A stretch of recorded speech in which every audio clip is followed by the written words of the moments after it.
You want to know how kids spell love? T-I-M-E. Time. No, I didn't misspell love. I spelled love the way kids best receive love.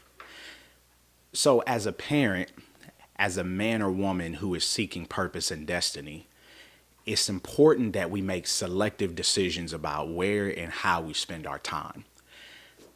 And one of the main priorities of that, in addition to our faith journey, in addition to our spouse obviously always being the highest priority, is how we effectively prioritize our children.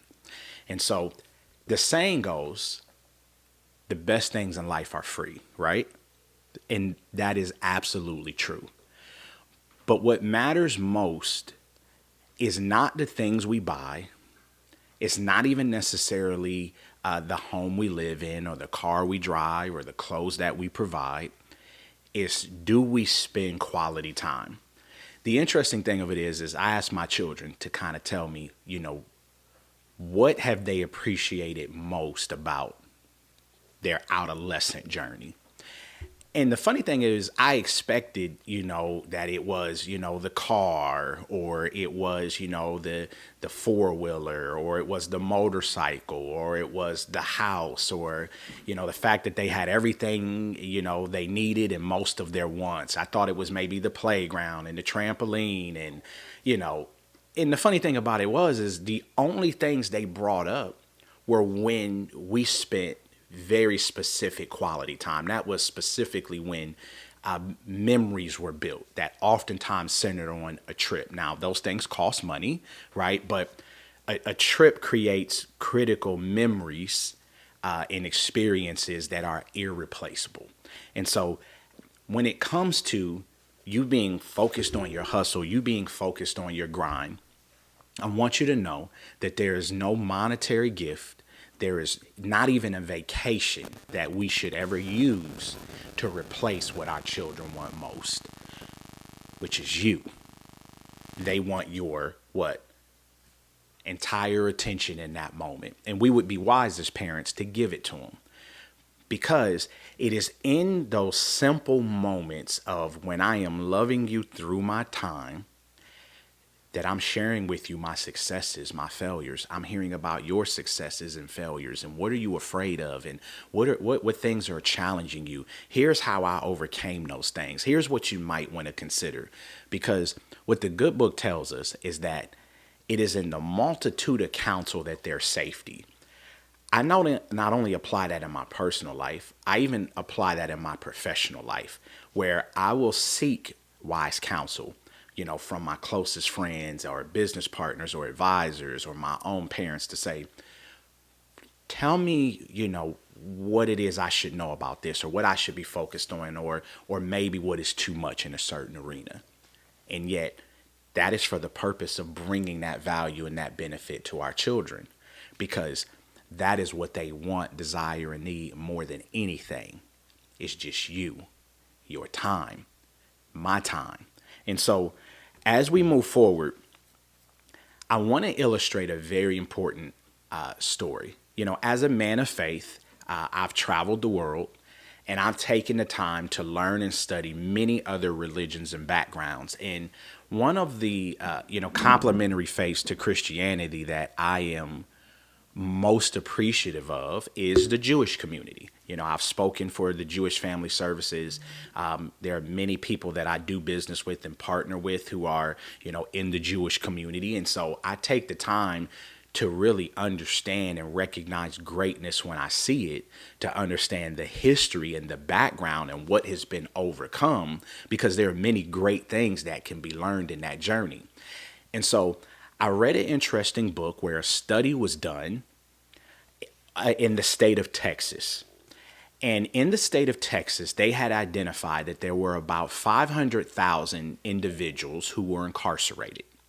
And they found a very important phenomenon, and kind of stay with me, because this is all tracking back to children and how they spell love, which is T-I-M-E, the time that we spend. And it's this. With the 500,000 incarcerated inmates, they discover something interesting, which is that only 2 were of the Jewish faith. So they began to question what is happening in the Jewish community that is not in most. And what they found when they surveyed Jewish fathers are, number one, they were always active and present in their child's life.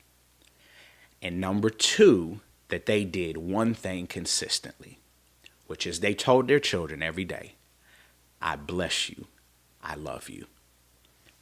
They found no other variables that were different than most other race or faith backgrounds. Why am I sharing this with you?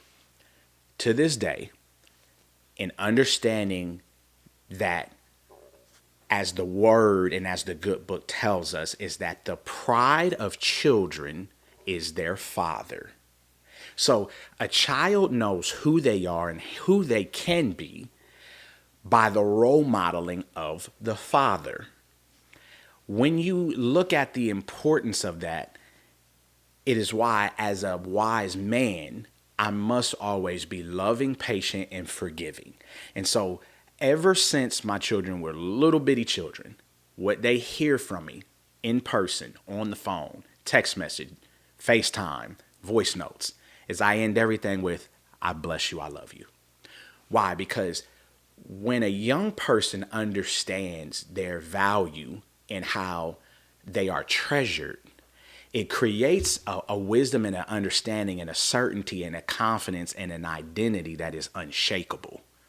And that is what we are supposed to be to our children in every regard. And so what I implore and challenge in each and every one of you is, while I am very much about chasing God and chasing excellence, it is of equal or even greater importance that the role of hierarchy in my mind and in what God has assigned me to is God, family, destiny.